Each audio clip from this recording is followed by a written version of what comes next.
දවසක් වේවා දුවේ පුතේ. උසස් පෙළ සිංහල විෂයට අදාළව එහෙත් ව්‍යාකරණ ප්‍රශ්න පත්‍රයට අදාළව කරන පාඩම් මාලාවේ අද අපේ මාතෘකාව තමයි තත්සම තද්භව වචන භාවිතය සහ අනුරූප වචන භාවිතය කියලා කියන්නේ. එතකොට මේ පාඩමට අදාළව ව්‍යාකරණ ප්‍රශ්න පත්‍රයේ ප්‍රශ්න ගණනාවක්ම ඇහෙන නිසා සෑම දරුවෙක්ම ඊටාම අවධානයෙන් මේ පාඩමට යොමු වෙයි කියලා අපි විශ්වාස කරනවා. මේ පාඩමේ නිපුණතාව වන්නේ භාෂාවේ ස්වરૂපය පිළිබඳව අවබෝධයෙන් යුතුව භාෂාව ව්‍යවහාර කරයි. නිපුණතා මට්ටම් වන්නේ අනුරූප පද සංයෝගයේ නිවැරදිව භාෂා ව්‍යවහාරය සඳහා යොදා ගනී කියන එක. ඒ අනුව මේ පාඩම අවසන් වෙනකොට දරුවන්ට පුළුවන් වෙන්න ඕන සිංහල භාෂාවේ භාවිත වන වචන තත්සම තද්භව කියලා අඳුන ගන්න පුළුවන් වෙන්න ඕන. ඒත් එක්කම අනුරූප වචන භාවිතය කියන එක පුරුදු වෙලා භාෂාව භාවිත කරනකොට අනුරූප වන විදිහට වචන සංයෝග කරන්න පුළුවන් වෙන්න ඕන. මේකේ අරමුණ තමයි සිංහල භාෂාවේ තත්සම තද්භව නිෂ්පන්න වචන හඳුනා ගැනීම. ඒත් එක්කම අනුරූප වචන භාවිතය හඳුනා ගැනීම. එනිසා මේ පාඩමේ අන්තර්ගතය වන්නේ තත්සම තද්භව පදයක් කොහොමද හඳුනගන්නේ? ඒ වගේ ලක්ෂණ මොනවද? ඒත් එක්කම අනුරූප වචන භාවිතය කියන්නේ මොකක්ද? අනුරූප වෙන විදිහට වචන භාවිත කරන්නේ කොහොමද කියන එක තමයි මේ පාඩම තුල අන්තර්ගත වන්නේ. මේකට අපි ප්‍රවේශයක් ගත්තොත් එහෙම සිංහල භාෂාව හඳුනා ගන්න ඕන අපි ඉස්සරළම සිංහල භාෂාව කියලා කියන්නේ දැන් ඉන්දියාවේ නැගෙනහිර ප්‍රදේශයේ හෝ බටහිර ප්‍රදේශයේ නැත්නම් වයඹ බටහිර ප්‍රදේශ වලින් ලංකාවට ඉස්සර සංක්‍රමණිකයෝ ඇවිල්ලා තියෙනවා. මේ සංක්‍රමණිකයෝ මෙහෙට ඇවිල්ලා සෑහෙන කාලයක් හිටියට පස්සේ ඒ අයගේ අර මුල් කාලේ තිබිච්ච භාෂාව ටිකෙන් ටික වෙනස් වෙනවා විවිධ හේතු මත. ඒතර මේ රටෙත් කිසියම් පිරිසක් ඉඳලා තියෙනවා. ඒ අයගේ භාෂාවත් අර භාෂාවට මිශ්‍ර වෙනවා. මිශ්‍ර වුණාට පස්සේ දැන් ඒ සංක්‍රමණිකයෝ ආපු භාෂාව නෙමෙයි තියෙන්නේ. ඒකට වඩා ටිකක් වෙනස් භාෂාවක් තියෙන්නේ. මෙහි අයගේ ලක්ෂණත් කලවම් වෙලා වෙනම භාෂාවක ස්වරූපයට හැදිලා. අන්න එහෙම වෙනම භාෂාවක ස්වරූපයට වර්ධනය වෙච්ච ලංකාව තුළ වර්ධනය වෙච්ච භාෂාවට තමයි අපි සිංහල භාෂාව කියලා කියන්නේ. ඒතකොට මේ සිංහල භාෂාව වර්ධනය වෙනකොට පස්සේ ඒ භාෂාවට විවිධ භාෂාවන් බලපාලා තියෙනවා. අපි අර මුල් කාලේ තිබිච්ච භාෂාවන් වලට අපි ඒවට කියනවා මූල භාෂාවන් කියලා. අපේ සිංහල භාෂාවට බලපාපු ඒ මුල් කාලීනව තිබිච්ච භාෂාවන් හැදෙන අවධියේදී බලපාපු භාෂාවන් වලට තමයි අපි මූල භාෂාවන් කියලා කියන්නේ. ඒත් එක්කම අපි පෝෂක භාෂා කියලා කියනවා. පෝෂක භාෂා කියලා කියන්නේ සිංහල භාෂාව වර්ධනය වේගන යනකොට ඒකට බලපාපු භාෂාවන් වලට අපි පෝෂක භාෂා කියලා කියනවා. අපි දන්නවා දැන් මේකේ තිබෙනවා මූල භාෂාවන් වශයෙන් සංස්කෘත, පාලි, ප්‍රාකෘත භාෂාවන් දක්වලා තිබෙනවා. පෝෂක භාෂා වශයෙන් දෙමළ, පෘතුගීසි, ලන්දේසි, ඉංග්‍රීසි ආදී භාෂාවන් දක්වලා තිබෙනවා. දැන් අපි ඊළඟට අපි හඳුනගමු මේ තත්සම වචනයක් කියන්නේ මොනවද? තද්භව වචන කියන්නේ මොනවද? නිෂ්පන්න වචන කියන්නේ මොනවද කියන කාරණය. තත්සම වචන කියන එක සලකලා බලපුවාම තත්සම වචනයක් කියලා කියන්නේ තත් කියන එකේ තේරුම එය කියන එක, සම කියන්නේ සමානයි කියන එක. එතකොට තත්සම වචනයක් කියලා කියන්නේ කිසියම් භාෂාවක භාවිත වන වචනයක් ඒ විදියටම තවත් භාෂාවක භාවිතයට ගන්නවා නම් අපි ඒවට කියනවා තත්සම වචන කියලා. දැන් සිංහල භාෂාව ගත්තම සිංහල භාෂාවේ භාවිත වෙන වචන තිබෙනවා වෙනත් භාෂාවන් වල භාවිත වෙන වචන ඒ විදිහටම ගත්ත ඒවා. උදාහරණයක් වශයෙන් දැන් ධර්ම කියලා කියන්නේ සංස්කෘත භාෂාවේ තියෙන වචනයක්. ඒතර මේ ධර්ම කියන වචනේ අපි මේ විදිහටම අරන් තියෙනවා සිංහල භාෂාවට. අපි නිතර පාවිච්චි කරන ධර්මශාලාව, ධර්මදේශනාව කියලා පාවිච්චි කරනවා. ඒත් එක්කම පාලි වචනයක් තමයි ධම්ම කියලා කියන්නේ. දැන් සංස්කෘත වචනේ ධර්ම, ඒක පාලි භාෂාවේ තියෙන ධම්ම කියලා. ওই ධම්ම කියන වචනේ අපි සිංහල භාෂාවේ පාවිච්චි කරනවා. දැන් අපි හාමුදුරන් වහන්සේලාගේ නම් එහෙම තිබෙනවා ධම්මරතන කියලා. ඒ නමත් අපි ඒ වචනේත් පාවිච්චි කරනවා. ඒත් එක්කම ඉඩම් කියන අපේ භාෂාවේ වචනයක් මේක දෙමළ භාෂාවෙන් ඒ විදිහටම ගත්ත වචනයක්. කමිස කියන එක පෘතුගීසි භාෂාවෙන් ගත්ත වචනයක්. බාල්ක කියන්නේ ලන්දේසි භාෂාවෙන් ගත්ත වචනයක්. බස් කියලා කියන්නේ ඉංග්‍රීසි භාෂාවෙන් ගත්ත වචනයක්. එතකොට මේ විදිහට කිසියම් භාෂාවක භාවිත වන වචනයක් ඒ විදිහටම කිසිදු වෙනසක් කරන්නේ නැතුව ඒ විදිහටම තවත් භාෂාවක භාවිතයට ගන්නවා නම් අන්න එහෙම ගත්ත වචන වලට තමයි අපි තත්සම් වචන කියලා කියන්නේ. අපි ඊළඟට තත්බව වචන කියන්නේ මොනවද කියන එක පිළිබඳව සලකලා බැලුවොත් එහෙම දැන් කිසියම් භාෂාවක භාවිත වන වචනයක් අපේ තවත් භාෂාවකට ගැළපෙන විදිහට සකස් කරලා වෙනස් කරලා ගන්නවා නම් අන්න ඒවට කියන අපි තත්බව වචන කියලා. දැන් සමහරක් භාෂාවල වචන අපිට කියන්න අමාරුයි. සමහරක් භාෂාවල ශබ්ද අපේ භාෂාවේ නැහැ. අපේ උච්චාරණේන්ද්‍රයේ පද්ධතියකට හුරු වෙලා නැහැ. එහෙම වුණාම අපි කරන්නේ මොකක්ද? අපේ භාෂාවට ගැළපෙන විදියට ඒවා සකස් කරලා වෙනස් කරලා ඒවා උච්චාරණය කරන ඒවා කියනවා. අන්න එහෙම සකස් කරලා වෙනස් කරලා උච්චාරණය කරන ඒවාට එහෙම භාවිත කරන ඒවාට තමයි අපි කියන්නේ තත්බව වචන කියලා. දැන් උදාහරණයක් වශයෙන් සැලකුවොත් එහෙම දැන් අපේ ගැමියන්ට සමහරක් ඉංග්‍රීසි වචන කියන්න බෑ. ඒ ගැමියෝ තමයි මේවා හරියට ලස්සනටම තත්බව වචන හරියටම ලස්සනට හදාගන්නේ ගැමියෝ. දැන් උදාහරණයක් වශයෙන් ඉංග්‍රීසි භාෂාවේ තියෙන respect කියන වචනය අපේ ගැමියෝ කියන්නේ රෙස්පෝට් එක කියලා. ඒ කට්ටිය ඒකට ගැළපෙන විදිහට ඒක වෙනස් කරලා සකස් කරලා හදාගෙන තිබෙනවා. එතකොට මේ කිසියම් භාෂාවක භාවිත වන වචනයක් තවත් භාෂාවකට ගැළපෙන විදියට ඒ භාෂාවක වචන අක්ෂර පද්ධතියට, ශබ්ද පද්ධතියට ගැළපෙන විදියට සකස් කරලා ගන්න ඒවා තමයි අපි තත්බව වචන කියලා කියන්නේ. දැන් උදාහරණයක් වශයෙන් බැලුවොත් එහෙම සංස්කෘත භාෂාවේ තිබෙනවා ධර්ම කියන වචනය. ඒතර මේ ධර්ම කියන වචනය පාලි භාෂාවේ තියෙන්නේ ධම්ම කියලා. දැන් මේ ධම්ම කියන වචනය අපිට වෙනවා මහා ප්‍රාණ දයන්නක් තිබෙනවා. ඊට පස්සේ අල්මයන්නකුයි මයන්නකුයි තිබෙනවා. දැන් මේ ධම්ම කියන වචනය මුල් කාලීන සෙල්ලිපි වල ලංකාවේ සෙල්ලිපි වල තියෙන්නේ ධම කියලා. එතකොට එතන එක වෙනසක් කරගෙන තියෙනවා මේ අල්මයන්නයි මයන්න වෙනකොට එක වගේ ව්‍යංජන අකුරු දෙකක් ළඟ යෙදෙනකොට සංයුක්තව යෙදෙනකොට ඒකෙන් එක අකුරයි අපි ගන්න. ඊට පස්සේ දැන් සෙල්ලිපි වල තිබිච්ච ධම කියන වචනය තවත් කාලයක් යනකොට ක්‍රම දෙකකට බිඳගෙන තිබෙනවා. ඒ ක්‍රම දෙක තමයි මේ මහා ප්‍රාණ අකුර වෙනුවට අල්ප ප්‍රාණ අකුර ලියාගෙන තිබෙනවා. මොකද මේ මහා ප්‍රාණ අකුර වෙනුවට අල්ප ප්‍රාණ අකුර අපි කියන්නේ අපේ භාෂාවේ අයට, අපේ භාෂක සමාජයට මහා ප්‍රාණ අකුරු එච්චර උච්චාරණය වෙන්නේ නැහැ. හාමුදුරුවරු බණ කියද්දී බොහොම සැලකිල්ලෙන් මහා ප්‍රාණ අකුරු කිව්වට දායකයෝ ඒවා කියන්නේ නැහැ. හාමුදුරුවෝ කොහොම බුද්ධං කිව්වත් දායකයෝ නිකම් බුද්ධං කියලා කියනවා. ඒක තමයි සාමාන්‍ය ස්වභාවය. එතකොට මේ මහා ප්‍රාණ ද ඇතුලේ අල්හයන්නක් තියෙනවා. ඒ නිසා තමයි අපි මේක ඉංග්‍රීසියෙන් ලියනකොට DHA ලියන්නේ. එතකොට දෙවෙනි ක්‍රමයට බිඳගෙන තිබෙනවා කොහොමද? අර ඇතුලේ තිබිච්ච අල්හයන්න එළියට අරගෙන අධම කියන්න අමාරුයිනේ. එතකොට මෙතෙන්වත් අයන්නක් දාගෙන ඒක අපි කතා කරනවා දහම කියලා. එතකොට මේ සංස්කෘත ධර්ම කියන වචනය පාලියේ තියෙනවා ධම්ම කියලා. ඒක අපේ මුල් කාලේ සෙල්ලිපි වල තිබුණා ධම කියලා.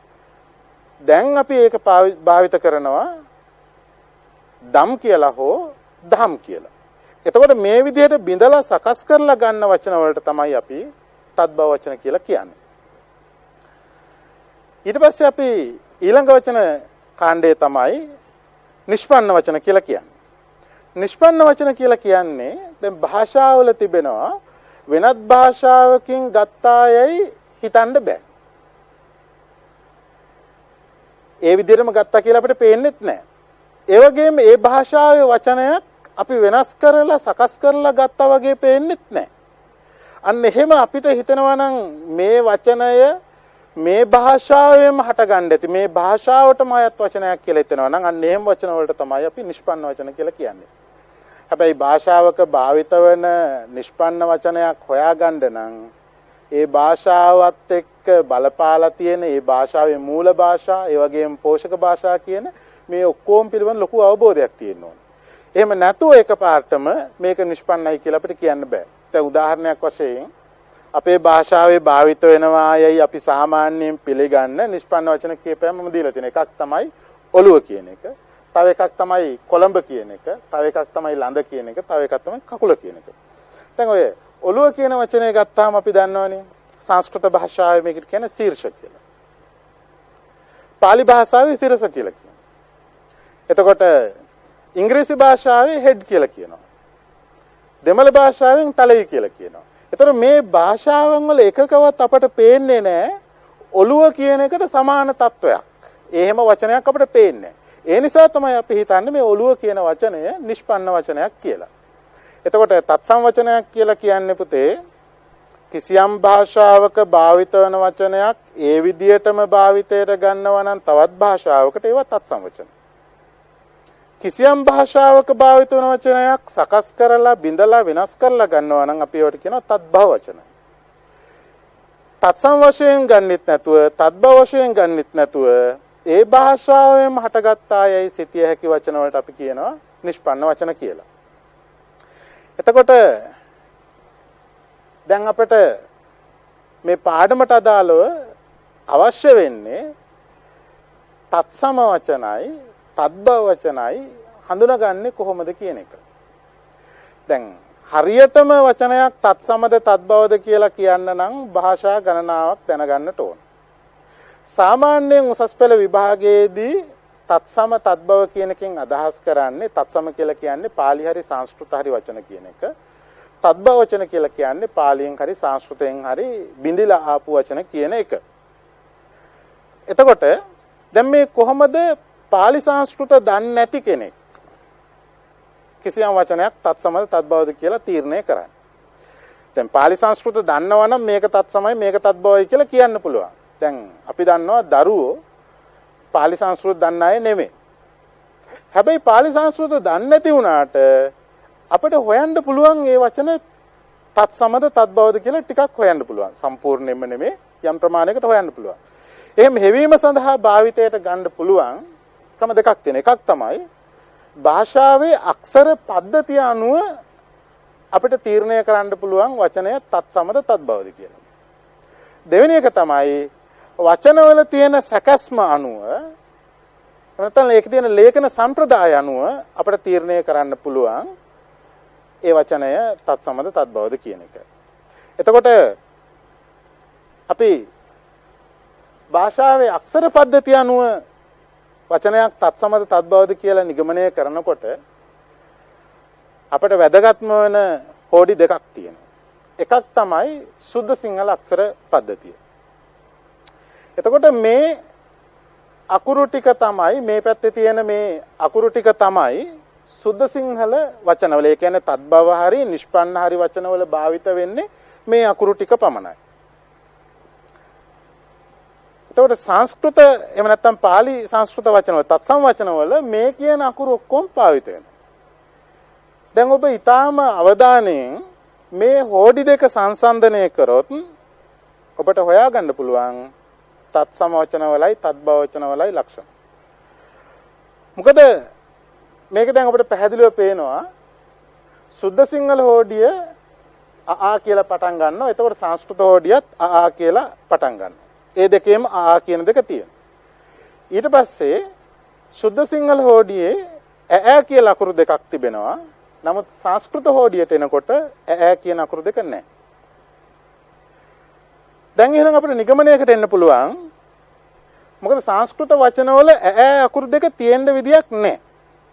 ඈ අකුරු දෙක සංස්කෘත එක වචනයක හරි තිබුණා නම් ඒ භාෂාවේ එක වචනයක හරි තිබුණා නම් අනිවාර්යයෙන්ම ඒ අකුර හෝඩියට එනවා.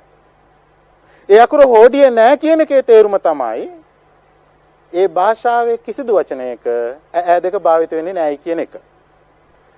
ඊට පස්සේ අපි බැලුවාම දැන් ඊ ඌ කියන අකුරු ටික හෝඩි දෙකේම තිබෙනවා. ඊට පස්සේ ඉරු ඉරු ඉලු ඉලු කියන අකුරු ටික සංස්කෘත හෝඩියේ තියෙනවා, සුද්ධ සිංහල හෝඩියේ නැහැ. දැන් එහෙනම් අපිට තව නිගමනයක් ගත්ත හැකි සුද්ධ සිංහල වචනවල, ඒ කියන්නේ තත්බව හෝ නිෂ්පන්න වචනවල ඉරු ඉරු අකුරු දෙක, ඉලු ඉලු අකුරු දෙක භාවිත වෙන්නේ නැහැ. මොකද අපේ වචනවල තත්බව හෝ නිෂ්පන්න වචනවල ඉරු ඉරු ඉලු ඉලු කියන අකුරු තිබුණා නම් අනිවාර්යෙන් අපි ඒ අකුරු හෝඩියට ගන්නවා. ඒ අනුව තමයි ඔබට මේකේ පෙන්වලා තිබෙන්නේ මේ රතු පාටින් සලකුණු කරලා තියෙන අකුරු තමයි වෙනස්කම් ටික. ඒතකොට සුද්ධ සිංහල වචනවල අනිවාර්යයෙන්ම ඈ දෙක තිබෙනවා.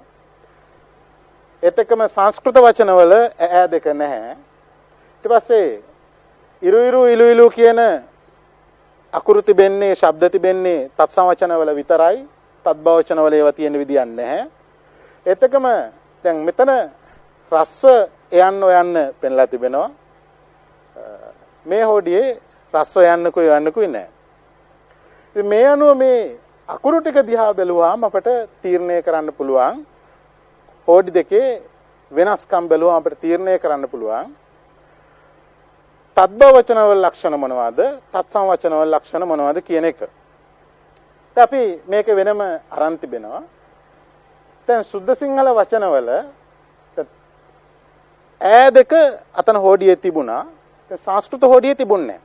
ඒ නිසා අපි මෙතන නිගමනයක් වශයෙන් දීලා තියෙනවා තත්සම වචනවල ලක්ෂණ මේ පැත්තේ, තත්බව වචනවල ලක්ෂණ මේ පැත්තේ. ඈ දෙක තියෙන්නේ සුද්ධ සිංහල වචනවල පමණයි. ඒ කියන්නේ තත්බව හෝ නිෂ්පන්න වචනවල පමණයි ඈ අක්ෂර දෙක තිබෙන්නේ. තත්සම වචනවල කිසිදු වෙලාවක ඈ අක්ෂර දෙක භාවිත වෙන්නේ නැහැ. දැන් හස්ති කියන වචනය සුද්ධ සිංහලයේ භාවිත වෙන්නේ ඇත් කියලා. අපිට පේනවා ඇයන්නක් තිබෙනවා. කිසියම් වචනයක ඇයන්නක් තිබෙනවා නම් අනිවාර්යෙන් මේ වචනය තත්බව හෝ නිෂ්පන්න වචනයක්. දැන් මෙතන වැව් කියන වචනය ගත්තාම වැව් කියනකොට ඇයන්නක් භාවිත වෙලා තියෙනවා. මේ වෑයන්න ඇතුලේ අල් වයන්නයි ඇයන්නයි තිබෙන්නේ. එතකොට මේ වැව් කියන වචනේ තත්බව වචනයක්. සංස්කෘත වචනේ තමයි ඒකේ වාපි කියන වචනේ. ඒකේ කිසිදු වෙලාවක ඇයන්නක් භාවිත වෙන්නේ නැහැ. ඒක තමයි පළවෙනි ලක්ෂණය. ඒතර ඔබ දන්නවා ඈ දෙක තියෙනවා නම් කිසියම් වචනයක ඒක තත්බව හෝ නිෂ්පන්න වචනයක්. සංස්කෘත වචනවල තත්සම වචනවල ඈ දෙක නැහැ. දෙවෙනි ලක්ෂණයක් තමයි ඉරු ඉරු අක්ෂර. තත්සම වචනවල ඉරු ඉරු අක්ෂර තියෙනවා. ඒ උදාහරණ වශයෙන් දීලා තියෙනවා ඍෂි කියන වචනේ. ඍෂි කියන වචනේ මුලටම ඉරු අක්ෂරය තිබෙනවා. එතකොට මේක අනිවාර්යෙන්ම ඇවිල්ලා තත්සම වචනයක්. කෘත කියන වචනේ මේ කයන්න ඇතුලේ ඉරු අකුර තිබෙනවා. ඒ නිසා මේකත් ඇවිල්ලා තත්සම වචනයක්. සිංහල භාෂාවට එනකොට දැන් ඍෂි කියන වචනේ සිංහලයේදී තිබෙන්නේ ඉසි කියලා. කෘත කියන වචනය සිංහල භාෂාවේ තිබෙන්නේ කල කියලා.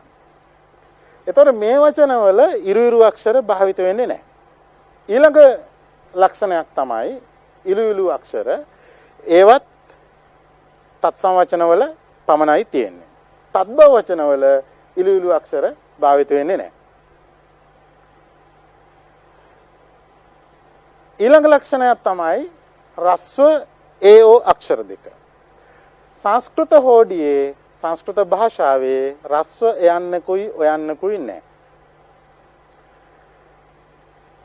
හැබැයි එකක් තිබෙනවා. දැන් පාලි හෝඩියේ පාලි භාෂාවේ රස්ව යන්න ඔයන්නයි තියෙනවා. හැබැයි ඒක සීමිත පරිසරයක. එහෙම වචන අපිට අහුවෙන්නේ කොට්ටාස කියන වචනේ අහුවෙනවා. මෙතන රස්ව ඔයන්න තිබෙනවා. හැබැයි මේ වගේ වචන අපේ සිංහල භාෂාවේ භාවිත නොවන තරම් මේ කොට්ටාස කියන වචනේ විතරයි ගොඩක් වෙලාවට අපිට තත්සම වචනයක් වශයෙන් භාවිත කරන්නේ. එතකොට කිසියම් වචනයක රස්ව යන්නක් හරි ඔයන්නක් හරි තිබෙනවා නම් අපි අදහස් කරනවා ඒ වචනේ බොහෝ සෙයින් තත්බව හෝ නිෂ්පන්න වචනයක් විය යුතුයි. ඒකයි දැන් මෙතන මෙත් කියනකොට සංස්කෘත වචනේ මෛත්‍රී කියන එක, ඒක සිංහල භාෂාවේ තියෙන්නේ මෙත් කියලා. ඒ වගේම සංස්කෘත ගෝත්‍ර කියන වචනය සිංහල භාෂාවේ තියෙන්නේ ගොත් කියලා. ඔබ කිසියම් වචනයක රස්ව ඔයන්නක් දැක්කොත් එහෙම තිබෙනවා නම් ඒ වචනේ ඔබට ඉතාම පහසුවෙන් නිගමනය කරන්න පුළුවන් තත්බව හෝ නිෂ්පන්න වචනයක් කියලා. ඊළඟ වෙනසක් තමයි අයි අව් කියන අක්ෂර දෙක. අයි අව් කියන අක්ෂර තිබුණොත් අනිවාර්යයෙන්ම ඒ වචනය තත්සම් වචන දෙකක් වෙනවා. මොකද සිංහල භාෂාවේ මේ තත්බව හෝ නිෂ්පන්න වචනවල අයි අව් කියන අකුරු නැහැ. ඒ අකුරු නැත්තේ ඒ වචන ඒව භාවිත වන වචන අපේ නැති නිසා. දැන් අපි බැලුවොත් එහෙම සංස්කෘත වචනේ වෛද්‍ය කියනකොට අයි තිබෙනවා මෙතන. අල් වයන්නයි අයි අකුරයි තමයි වයි කියන එක හැදෙන්නේ. ඒක සිංහල භාෂාවේ තියෙන්නේ වෙද කියලා. තත්බව වචනේ වෙද. එතකොට බෞද්ධ කියන සංස්කෘත වචනේ එතන බව් කියනකොට අල් බයන්නයි අව් අකුරයි තිබෙන්නේ. ඒක සිංහල භාෂාවට අරන් තියෙන්නේ බොදු කියලා. ඒ නිසා අපේ සිංහල භාෂාවේ වචනවල තත්බව හෝ නිෂ්පන්න වචනවල අයි අකුරයි අව් අකුරයි දෙකම නැහැ. ඊළඟට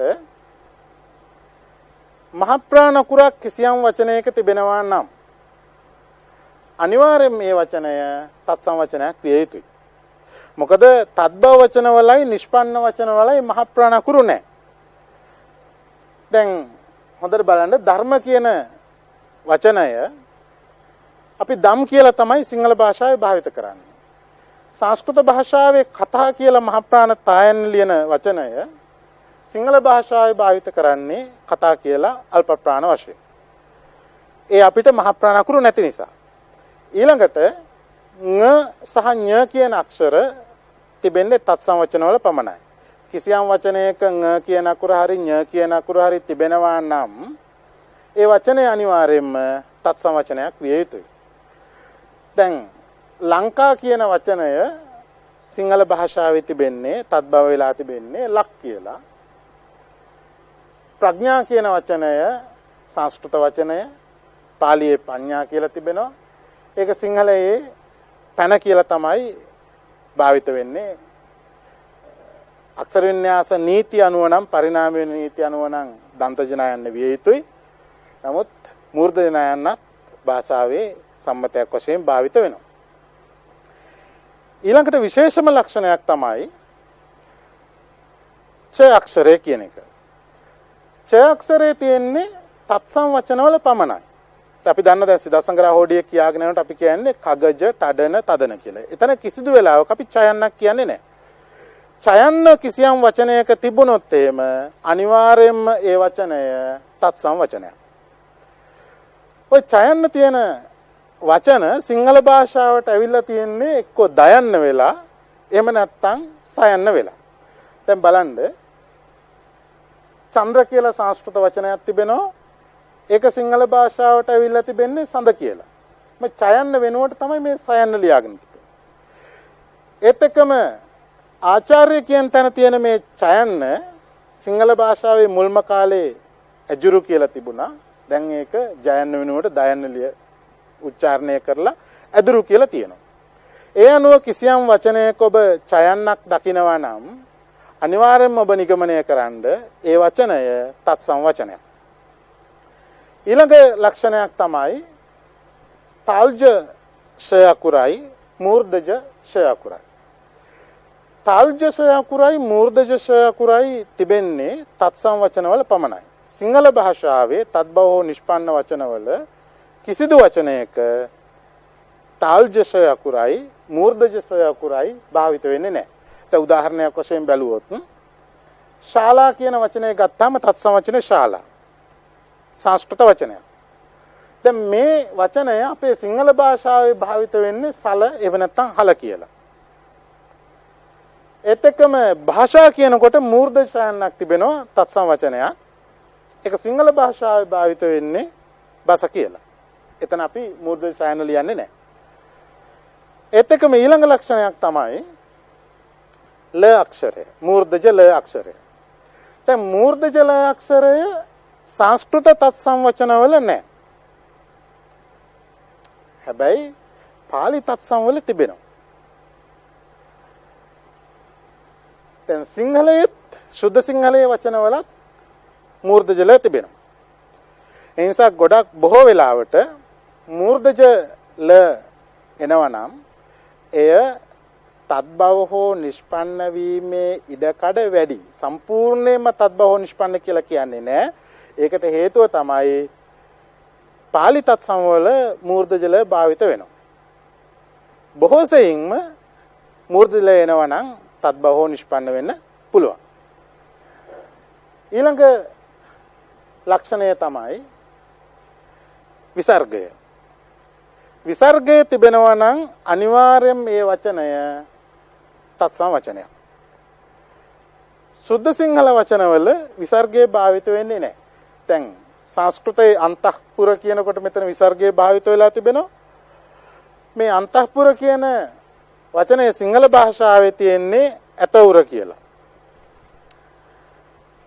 ඒත් එක්කම ඊළඟ විශේෂම ලක්ෂණය තමයි සංඥක අක්ෂර කියන එක. දැන් සංඥක අක්ෂර ගත්තම සංස්කෘත භාෂාවේ පාලි භාෂාවේ සංඥක අකුරු භාවිත වෙන්නේ නැහැ. එතකොට ඔබ කිසියම් වචනයක සංඥක අකුරක් දකිනවා නම් ඒ වචනය අනිවාර්යයෙන්ම තද්භව හෝ නිෂ්පන්න වචනයක් විය යුතුයි.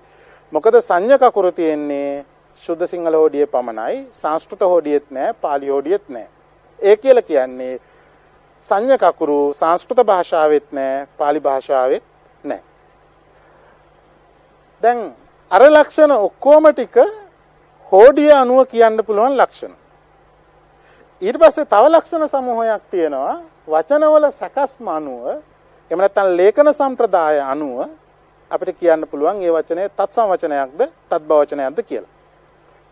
දැන් තත්සම් වචන ලියාගෙන යනකොට සංයුක්තාක්ෂර නිතර භාවිත කරනවා. ඒ සංයුක්තාක්ෂර භාවිත කරනකොට යංශය, රේපය, රකාරාංශය සාමාන්‍යයෙන් යෙදෙනවා. එතකොට ඒව තත්සම් වචනවල විතරයි යංශය, රේපය, රකාරාංශය යෙදෙන්නේ. සුද්ධ සිංහල වචනවල අපි බැඳි අකුරු භාවිත කරන්නේ නැහැ. සුද්ධ සිංහල වචන ලියනකොට සංයුක්තාක්ෂර භාවිත කරන්නේ නැහැ. ඒ නිසා අපිට යංශය, රේපය, රකාරාංශය හම්බ වෙන්නේ නැහැ. දැන් ත්‍යාග කියන සංස්කෘත වචනය සිංහල භාෂාවේ තියෙන්නේ තෑගි කියලා. කර්ම කියන සංස්කෘත වචනේ තත්සම් වචනය සිංහල භාෂාවේ තියෙන්නේ කම් කියලා. වක්‍ර කියන තත්සම් වචනය සිංහල භාෂාවේ තියෙන්නේ වක් කියලා. මේවා ලියනකොට කිසිදු වෙලාවක යංශය, රේපය, රකාරාංශය භාවිත වෙන්නේ නැහැ. කිසියම් වචනයක යංශය, රේපය, රකාරාංශය භාවිත වෙනවා නම් කිසිදු අවිශ්වාසයකින් තොරව අප නිගමනය කරන්න පුළුවන් ඒක තත්සම් වචනයක් කියලා. ඊළඟ ලක්ෂණයක් තමයි සංයුක්තාක්ෂර කියන ඒවා. දැන් සංස්කෘත භාෂාව තත්සම් වචනවල පාලි භාෂාවෙත් සංස්කෘත භාෂාවෙත් දෙකේම නිතර සංයුක්තාක්ෂර භාවිත වෙනවා. සංයුක්ත කියලා කියන්නේ ව්‍යංජන අකුරු දෙකක් එකට බැඳලා සංයුක්ත කරලා සම්බන්ධ කරලා ලියනවායි කියන එක. දැන් ක්ෂේත්‍ර කියන තැන ඔබට පේනවා අල්කයන්යි අල්ෂයන්යි දෙක බැඳලා තිබෙනවා. ඒතර මේ අල්කයන්යි ක්ෂේකයි බැඳාම තමයි මේ විදිහට ක්ෂේ කියලා ලියන්නේ. අන්ද කියන තැන අල්නයන්යි දයන් මහ ප්‍රාණ දයන්යි බැඳලා ලියලා තිබෙනවා. ඒ නිසා තමයි මෙහෙම ලියලා තියෙන්නේ. ඒතර මේ සංයුක්තාක්ෂර භාවිත වෙන්නේ තත්සම වචනවල පමණයි. සුද්ධ සිංහල වචනවල සංයුක්තාක්ෂර භාවිත වෙන්නේ නැහැ. ක්ෂේත්‍ර කියන තත්සම වචනේ සිංහලයේ තිබෙන්නේ කෙත් කියලා. අන්ද කියන තත්සම් වචනය සිංහලයේ තිබෙන්නේ අඳ කියලා. ඊළඟට සංස්කෘත භාෂාවේ වචනවල විශේෂ ලක්ෂණයක් තිබෙනවා.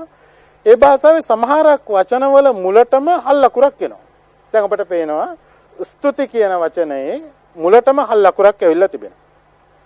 ශ්වේත කියන වචනේ මුලටම හල් ලකුරක් ඇවිල්ලා තිබෙනවා. නමුත් සුද්ධ සිංහල වචනවල හල් ලකුරකින් පටන් ගන්න වචන නැහැ. සුද්ධ සිංහල භාෂාවේ හල් ලකුරකින් පටන් ගන්න වචන නැහැ. කිසිදු වෙලාවක සුද්ධ සිංහල වචනයක මුලට හල් ලකුරක් එන්නේ නැහැ. ඒ නිසා දැන් ස්තුති කියන වචනය සිංහල භාෂාවේ තිබෙන්නේ සුද්ධ සිංහලයේ තිබෙන්නේ තුති කියලා. ශ්වේත කියන වචනේ සිංහල භාෂාවේ තිබෙන්නේ සේ කියලා. එතකම ඊළඟ ලක්ෂණය ටිකක් අතිශය සංකීර්ණ ලක්ෂණයක්. පටලවා ගන්න ඉඩ තිබෙනවා. ඒක තමයි ප්‍රകൃතිය මැද හල්ලකුරු යෙදිය හැකි කියන එක.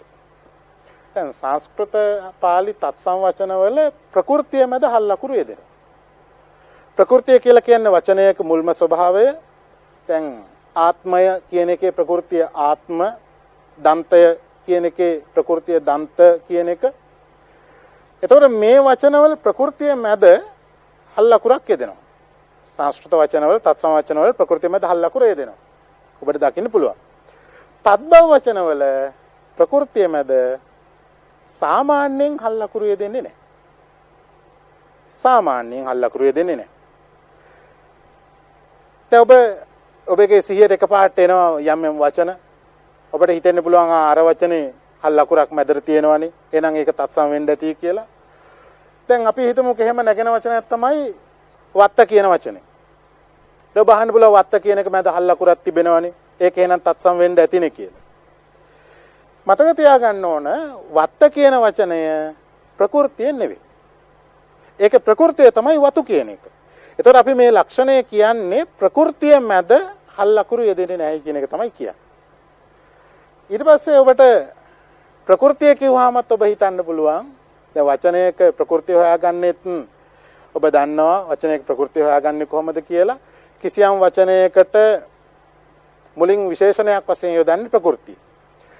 දැන් ඒතර ඔබ හිතන්න පුළුවන් පොල්ලතු වගේ වචනයක් ගත්තාම ආයක පොල්ලතු කියන්නේ ප්‍රകൃතිය වෙන්න ඇති කියලා. ඇත්තෙන්ම පොල්ලතු කියන්නේ ප්‍රകൃතිය නෙමෙයි. ඒක සංදියක්. එතන වචන දෙකක් තියෙන. ඒකේ ප්‍රകൃති තමයි එකක් පොල් කියන එක ප්‍රകൃතිය, අනිත් එක අතු කියන එක ප්‍රകൃතිය. ඒ ප්‍රകൃති දෙක එකතු වෙලා ඒක සංදියක් වෙලා තිබෙනවා. ඒ නිසා අපි ඔබට පැහැදිලිව කියන්නේ ප්‍රകൃතිය මැද හල්ලකුරු යෙදෙන්නේ නැහැ කියන කාරණේ තමයි කියන්නේ. ඒතකොට කිසියම් වචනයක මැද හල්ලකුරක් ආවොත් ඔබ බලන්න ඕනේ ඒක ප්‍රകൃතියද නැද්ද? ඊට පස්සේ ඔබ බලන්න ඕනේ ඒක සංදියක්ද නැද්ද? එහෙම සංදියකුත් නොවේ නම් ඒක ප්‍රകൃතියක් නම් ඒක මැද හල්ලකුරක් එනවා නම් ඒක තත්සම වචනයක්. ඔය තව පුංචි කාරණයක්. ඔය තද්භව වචන වලත් විවිධ ප්‍රභේද තිබෙනවා.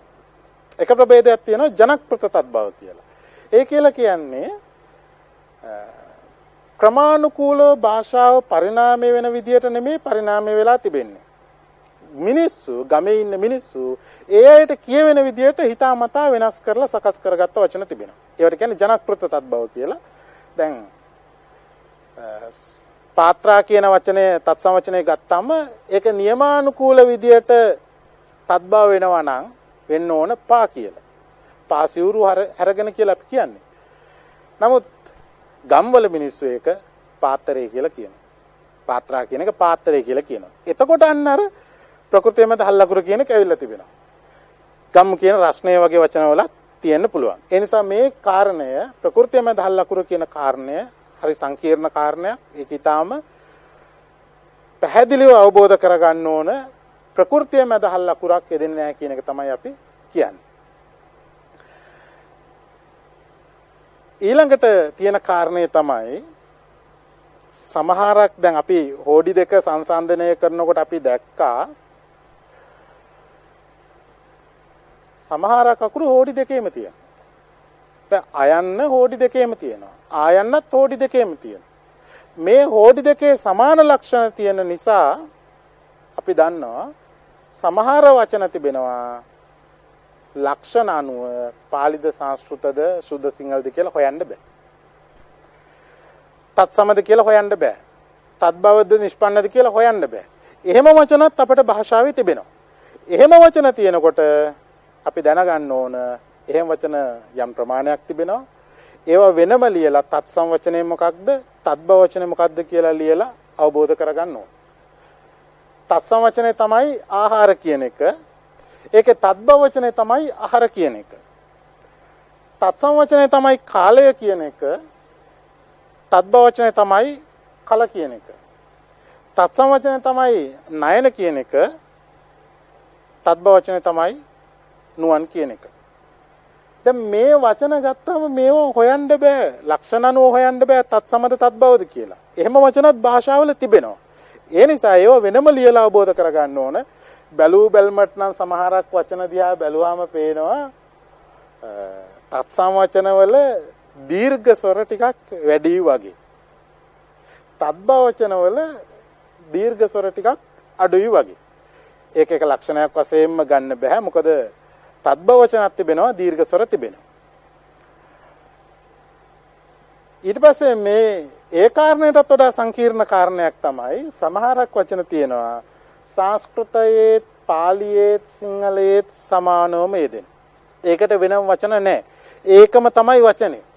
දැන් ඉස්සල්ලකේ අපි දැක්ක ආහාර තත්සම වෙනකොට ආහාර තත්බ වචන එනවා. හැබැයි දැන් මෙතන ගිරි කියන වචනය ගත්තාම සංස්කෘතයේත් ගිරි, පාලියේත් ගිරි, සුද්ධ සිංහලයේත් ගිරි. එහෙම වචනක් තිබෙනවා. ඒ වචනත් ඔබ වෙනම ලියලා එකතු කරගත යුතුයි මේ භාෂා තුනේම සමාන විදියට යෙදෙන වචන මොනවද කියලා. ඉතින් අපි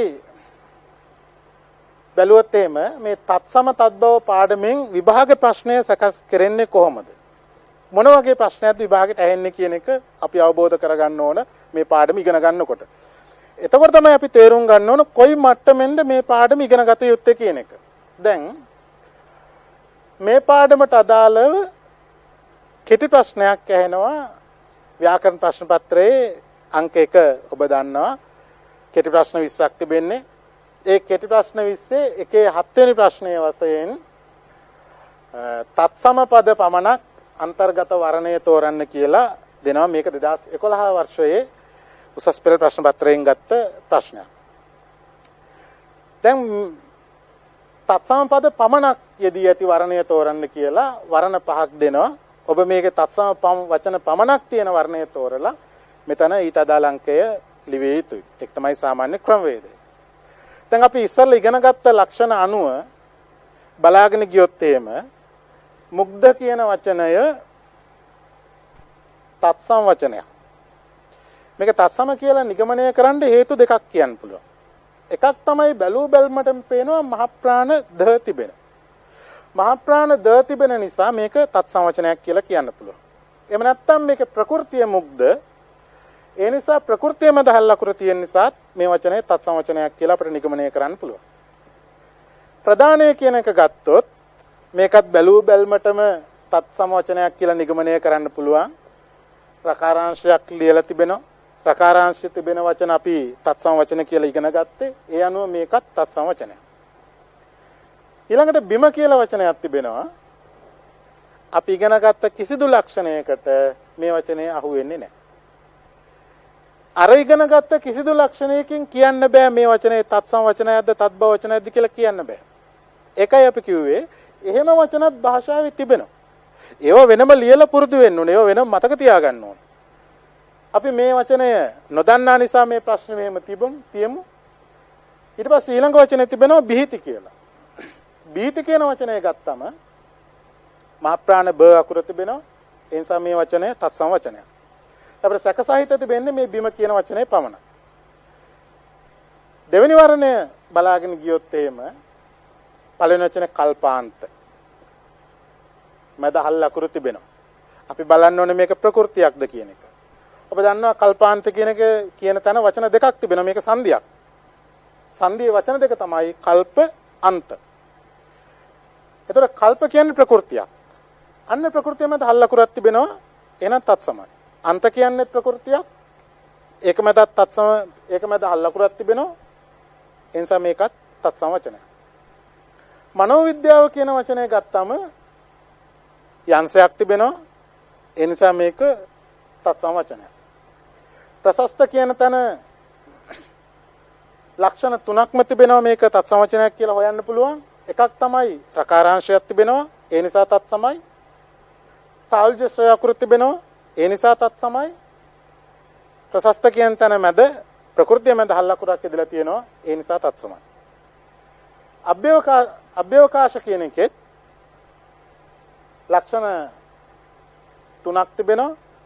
එකක් තමයි මහ ප්‍රාණ අකුරක් තිබෙනවා. ඊළඟට යන්සය ඉදලා තිබෙනවා. ඊළඟට තාල්ජස්ය ඉදලා තිබෙනවා. ඒ අනුව අපිට ඊටාම පැහැදිලිව නිගමනය කරන්න පුළුවන්, निराවුල්ව නිගමනය කරන්න පුළුවන් මේ පේලියේ තියෙන වචන හතරම තත්සම වචන හතරක්. එනිසා උත්තරේ විය යුත්තේ අංක 2. ඉතුරු ඒවා නිකම් බලාගෙන ගියොත් එහෙම දෙවිඳු කියන එක තත්බව වචනයක්. මේක තත්බව වචනයක් කියලා නිගමනය කරන්න හේතු දෙකක් මෙතන තියෙනවා. එක හේතුවක් තමයි දෙ කියනකොට තියෙන්නේ රස්ව ස්වරයක්. රස්ව එයන්න තිබෙන්නේ.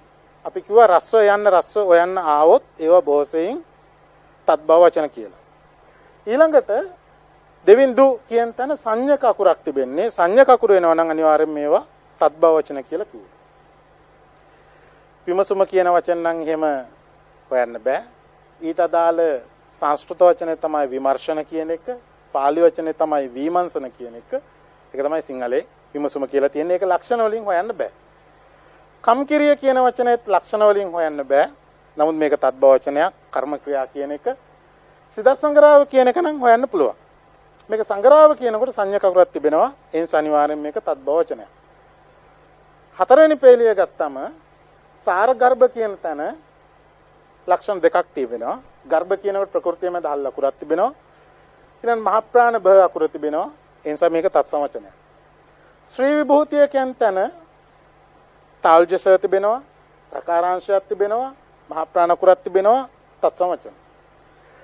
නාට්‍යෝචිත කියන එකේ යන්සේ දිලා තිබෙනවා. ඡ අකුර තිබෙනවා. ඒ නිසා තත්සම වචනයක්. හදවත කියන එක හොයන්න බෑ. එහෙම හොයන්න බැරි වචන තමයි අපි අර ලියලා මතක තියාගෙන හොයලා මතක තියාගත යුතු වචන. භූමිකම්පා කියන එක තත්සම වචනයක්. ලක්ෂණ දෙකක් තිබෙනවා. එකක් තමයි මහ ප්‍රාණ භ තිබීම. දෙවෙනි එක තමයි කම්පා කියන තැන ප්‍රകൃතිය මැද හල් අකුර තිබීම. ආයුර්වේද කියන එකත් මේක සංධියක්. ආයු වේද තමයි ආයුර්වේද කියලා හැදෙන්නේ. ඊට පස්සේ තුරුවෙල් කියන එක තත්බව වචනයක්. ඊටාම් පහසුවෙන් නිගමනය කරන්න පුළුවන්. වයන්න කියන තැන ඇයන්නක් මේ තිබෙන්නේ. දේවේන්ද්‍ර කියන එක තත්සම වචනයක්. රකාරාංශයක් තිබෙන නිසා. කොම වුණමුත් මේ ප්‍රශ්නයට අදාළව මේ දෙවෙනි වර්ණය සියලුම වචන තත්සම වචන කියලා නිගමනය කරන්න ඊටාම් පහසුවෙන් පුළුවන්.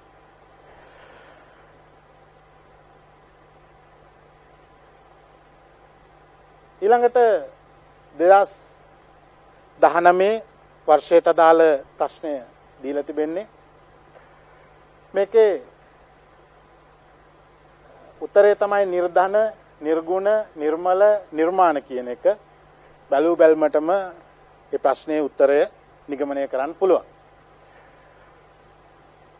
අලුත් විෂය නිර්දේශය යටතේ මේ පාඩමට අදාළව තව ප්‍රශ්නයක් දාලා තිබෙනවා. තත්බව ඉස්සර තිබුණේ තත්සම වචන පමණක් අන්තර්ගත වර්ණේ. දැන් තිබෙනවා තත්බව වචන පමණක් අන්තර්ගත වර්ණය තෝරන්න කියලාත් ප්‍රශ්නයක්. ඒ නිසා ඔබ මේකටත් අර විදියට පුරුදු විය යුතුයි.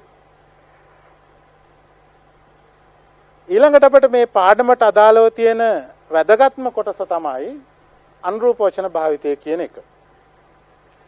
දැන් අනුරූප වචන භාවිතය කියලා කියන්නේ මොකක්ද?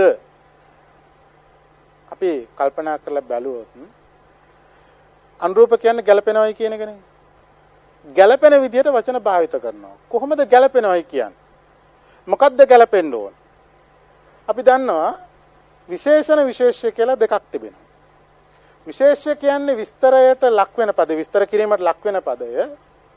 විස්තර කරන පදය තමයි විශේෂණය කියලා කියන්නේ. එතකොට මේ විශේෂණ විශේෂ්‍ය වශයෙන් වචන යුගලයක් ලියනකොට, වචන දෙකක් ලියනකොට මේ දෙක ගැළපෙන්න ලියන්න ඕන කියලා සම්මතයක් දැන් වෙනකොට හැදිලා තිබෙනවා.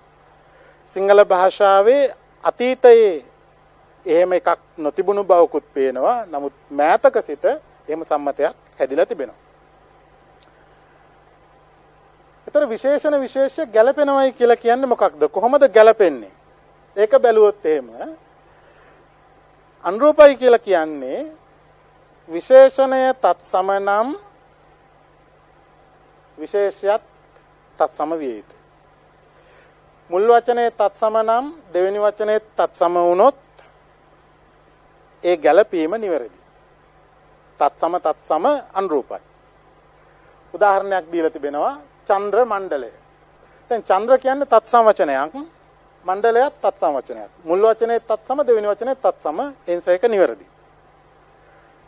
දෙවෙනි එක මුල් වචනේ තත්සම වෙලා දෙවෙනි වචනේ තත්බව වුණොත් ගැලපෙන්නේ නැහැ. අනුරූප නැහැ. එහෙම වුණොත් ඒක වැරදි. උදාහරණයක් දීලා තිබෙනවා මුල් වචනේ චන්ද්‍ර තත්සම වචනයක්, ච අකුර තිබෙනවා. ඊට පස්සේ ප්‍රകൃතිය මැද හල් අකුර තිබෙනවා. ප්‍රකාරාංශය තිබෙනවා. ඒ නිසා මේක තත්සම වචනයක්. මණ්ඩල කියන තැන සංඥක අකුරක් තිබෙන්නේ තත්බව වචනයක්. ඒතර මෙතන තිබෙන්නේ තත්සම වචනයකුයි තත්බව වචනයකුයි. එහෙම තිබුණොත් මේක අනුරූප නැහැ. වැරදි. ඊළඟට තියෙන එක තමයි මුල් වචනේ තත්බව වෙලා දෙවෙනි වචනේ තත්සම වුණොත් ඒත් වැරදි. අනුරූප නැහැ. දැන් මුල් වචනේ සඳ සංඥක අකුරක් තිබෙනවා තත්බව වචනයක්. මණ්ඩලය තත්සම වචනයක්, ප්‍රകൃතිය මැද හල් අකුර තිබෙන නිසා. එතන මුල් වචනේ තත්බව, දෙවෙනි වචනේ තත්සම. දෙක අනුරූප නැහැ. ගැලපෙන්නේ නැහැ. හතරවෙනි එක මුල් වචනේ තත්බව වෙලා දෙවෙනි වචනේ තත්බව වුණොත්, ඒ කියන්නේ විශේෂණයක් තත්බව වෙලා විශේෂයක් තත්බව වුණොත් ඒක නිවැරදි. දැන් සඳ මණ්ඩල කියන එක ගත්තාම සඳ තත්බව වචනයක්, සංඥකයක් තිබෙනවා. මණ්ඩලත් තත්බව වචනයක්, සංඥකයක් තිබෙනවා. ඒ නිසා මේ දෙක අනුරූපයි. මොකද මුල් වචනේ තත්බව, දෙවෙනි වචනේ තත්බව නිසා. අනුරූප වචන භාවිතයේ තව එක ලක්ෂණයක් තිබෙනවා. මේක 2012 වර්ෂයේ ප්‍රශ්න පත්‍රයේ අහලා තිබුණා. එතනින් පසුව අහලා තිබුණේ නැහැ. තත්සම මුල් වචනේ තත්සම වෙලා දෙවෙනි වචනේ තත්සම වෙනකොටත් සමහරක් වෙලාවකට වරදින්න පුළුවන්. ඒ කියන්නේ දැන් මෙතන ගත්තාම අපිට පේනවා අපි අදහස් කරන්නේ මුල් වචනේ පාලි තත්සම වුණොත් දෙවෙනි වචනේත් පාලි තත්සම වෙන්න ඕන. මුල් වචනේ සංස්කෘත තත්සම වුණොත් දෙවෙනි වචනේත් සංස්කෘත තත්සම වෙන්න ඕන. දැන් මෙතන බැලුවාම තූප කියන්නේ පාලි වචනය. වංශය කියලා දන්තජ අකුර ලියන්නේ පාලි වචනය. එතන මුල් වචනේත් පාලි, දෙවෙනි වචනේත් පාලි, ඒ නිසා ඒක අනුරූපයි. තාල්ජස આવොත් මේක සංස්කෘත තත්සම වචනය. තූප වංශය වුණොත් වැරදි. ස්තූප වංශය වුණත් වැරදි. ස්තූප වංශය වුණොත් හරි. මුල් වචනේ සංස්කෘත, දෙවෙනි වචනේත් සංස්කෘත. මේක 2012 අවුරුද්දේ පමණයි මේ වගේ එකක් අහලා තිබුණේ. එතනින් පසුව අහලා නැහැ. ඊට පස්සේ මේ පාඩමට අදාළව ප්‍රශ්න පත්‍රයේ හදනකොටත් මේකත් කෙටි ප්‍රශ්නයක් අහනවා. 2011 ප්‍රශ්න මේ දීලා තිබෙන්නේ අනුරූප වනසේ වචන යුගල යෙදී ඇති වර්ණය තෝරන්න කියලා. ඒතර ඔබ බලන්න ඕන මේකෙදී මුල් වචනේ තත්සම නම් දෙවෙනි වචනේ තත්සමයි. දැන් මේක ගලුවාම මුල් වචනේ තත්සමයි යන්සේ තිබෙන නිසා ප්‍රධානයේ තත්සමයි, මුල් වචනේ තත්සමයි, දෙවෙනි වචනේ තත්සමයි. හරි. පුණ්‍ය මහෝත්සවය කියන එකේ මුල් එක තත්සමයි, දෙවෙනි එකත් තත්සමයි. උත්සව කියන තැන ප්‍රകൃතිය මත හල් අකුරක් තිබෙනවා. ඒ නිසා දෙකම තත්සමයි. යෞවන කටයුතු කියන එකේ මුල් වචනේ යෞවන අව් අකුර තිබෙන්නේ තත්සමයි. කටයුතු නම් තත්බව වචනයක්. ඒ නිසා ඒක ගැලපෙන්නේ නැහැ. ස්වදේශ ප්‍රවෘත්ති කියන එකත් අනුරූපයි. මුල් වචනේ තත්සමයි, දෙවෙනි වචනේ තත්සමයි. ඔබ මේකෙදි බලන්න ඕන දේ තමයි මුල් වචනේ තත්සම නම් දෙවෙනි වචනේ තත්සමද, මුල් වචනේ තත්බව නම් දෙවෙනි වචනේ තත්බවද කියන එක තමයි බැලිය යුත්තේ. ඊළඟට අලුත් විෂය නිර්දේශය යටතේ මේ පාඩමෙන් තව ප්‍රශ්නයක් අහනවා. ඒ ප්‍රශ්නේ තමයි වාක්‍ය 6ක් දීලා ඒ වාක්‍යවල හිස්තැන් කීපයක් දෙනවා, වරහන් ඇතුලේ වචන කීපයක් දෙනවා, හිස්තැන් පුරවන්න තියෙනවා. දැන් මේක එකපාරටම කරගෙන යන්නේ නැතුව ඔබ මේ ප්‍රශ්න පත්‍රයේ අතට අරගෙන මේකේ ගැළපෙන්න ඕන වචන යුගලයේ බැලිය යුතුයි. දැන් මෙවර රාජ්‍ය සාහිත්‍ය කියලා තිබෙන්නේ. දැන් මේ වචනේ තමයි ගැළපෙන්න ඕන ඊළඟ වචනේ. සාහිත්‍ය කියන්නේ තත්සම වචනයක්. එහෙනම් ඊළඟ වචනේ මෙතෙන්ද එන්නත් ඕන තත්සම වචනයක්. දැන් මෙතෙන්ද ගැලපෙන්නේ එක්කෝ උලෙල එහෙම නැත්නම් උත්සවය. ඉතින් වඩාත් ගැලපෙන එක තමයි දාන්න ඕන. එතකොට මේ උලෙල කියන්නේ තත්බව වචනය. ඒකේ තත්සම වචනේ තමයි උල්ලෝල කියන එක. උත්සව කියන්නේ තත්සම වචනය. ප්‍රകൃතියම දහල්ලකුර තිබෙනවා. ඒ නිසා මෙතන එන්න ඕන මෙවර රාජ්‍ය සාහිත්‍ය උත්සවය කියන එක. ඊළඟ එක වසන්ත කාලයේ ඇසෙන කෝකිල කියලා තිබෙනවා. එතෙන් ස්තන පිරවිය යුතුයි. කෝකිල කියන වචනය තත්සමද තත්බවද කියලා ඔබ දැනගත යුතුයි. කෝකිල කියන්නේ තත්සම වචනේ. ඒක සිංහල වචනේ තත්බව වචනේ තමයි කෝල් කියන එක. කියන්නේ කෝකිල තත්සම වචන නිසා මෙතෙන්ද පැමිණිය යුත්තේ ගීත ගී කියන දෙකෙන් ගීත කියන එක. ඊළඟ එක ගල්ලෙන් වල ඇති බිතුසිතුවම්. දැන් මේ වචනය තත්බව වචනයක්. ඒ අනුව මෙතෙන් දෙන්නත් ඕන වෙන්නේ තත්බව වචනයක්. එතෙන් දෙන්න ඕනේ පැරණි බිතුසිතුවම් කියන එක. මේ ප්‍රශ්නේ හැදෙන්නේ මේ විදිහට. අනුරූප වචන භාවිතයෙන් තමයි ප්‍රශ්නේ හැදිලා තිබෙන්නේ. මේ හැම අවස්ථාවකදීම ඔබ මේ ප්‍රශ්නේ ලියන්න කලින් උඩින් මේවා තත්සමද තත්බවද කියලා අවබෝධ කරගෙන හිටියා නම් වඩා පහසුයි. ක්‍රියාකාරකම් වශයෙන් තත්සම තත්බව වචන හැකිතාක් ඔබ එකතු කරන්න. ඒ එකතු කරන සෑම වචනයක්ම තත්සමද තත්බවද කියලා නිගමනය කරන සාධකයක් තිබෙනවා නම් ඒක ලියන්න බලන්න. ඒත් එකම ඒ එකතු කරගත්ත වචන ආශ්‍රයෙන් තත්සම වශයෙන්ුත් අනුරූප කරන්න. ඒවා තත්බව වශයෙන්ුත් අනුරූප කරන්න. එහෙම කරලා පුරුදු වෙන්න. මේ පාඩමට අදාළව කියවිය යුතු පරිශීලනය කළ යුතු වැඩි දුරට තොරතුරු තියෙන මේ වචන එකතු කරලා දක්වලා තිබෙන කෘති තුනක් තිබෙනවා. එකක් තමයි කවුලැකිය සහ ලෙව්ලැකිය කියන කෘතිය මහාචාර්ය ජේ.බී. දිසානායකයන්ගේ. තව පොතක් තිබෙනවා තත්සම තත්බව වචන සහ අනුරූප වචන භාවිතය කියලා. තව එකක් තිබෙනවා සිංහල භාෂාවේ තත්සම තත්බව පද කියලා මොරකන්දේගොඩ හරිවංශ හාමුදුරුවන්ගේ පොතක්. මේ පොත් තුන භාවිත කරා. හොඳයි දරුවනේ, සිංහල ව්‍යාකරණ ප්‍රශ්න පත්‍රයේ ඊටම වැදගත් පාඩමක් තමයි අපි අද ඉගෙන ගත්තේ. මේ වෙන විට තත්සම වචනයක් සහ තත්බව වචනයක් අඳුරගන්නේ කොහොමද කියන කාරණේ පිළිබඳවත්, අනුරූප වචන භාවිතය කියන්නේ මොකක්ද කියන කාරණේ පිළිබඳවත් සියලුම දරුවන්ට අවබෝධයක් ඇති. ඒ අනුව සියලුම දරුවන් මේ පාඩම නැවත නැවතත් බලමින් ඒ කරුණු ලියාගෙන ඒව නැවත නැවතත් කියවමින් පරිශීලනය කරන්නට උපදෙස් දුන්න මූලාශ්‍ර කෘතිත් පරිශීලනය කරමින් තවත් දැනුම එකතු කරගනීවි කියලා අප විශ්වාස කරනවා. ඒත් එක්කම මේ පාඩම හුදෙක් විභාගයට පමණක් සීමා කරගන්න නැතුව ඔබ පොතපත ලියාවි, ඔබ යම් යම් ආයතන වලට නම් තබාවි, නොඑක් විදිහේ භාෂාව නොඑක් කාර්යයන් සඳහා ඔබ භාවිත කරાવી. ඒ සෑම අවස්ථාවකදීම භාෂාව නිවැරදිව භාවිත කරන්නට ඔබ උත්සාහයක් ගනීවි. මේ පාඩමෙන් එයට අදාළ මඟ පෙන්වීමක් ඔබට ලැබුණායි කියලා අපි විශ්වාස කරනවා. එනිසා ඔබ සියලු දෙනාටම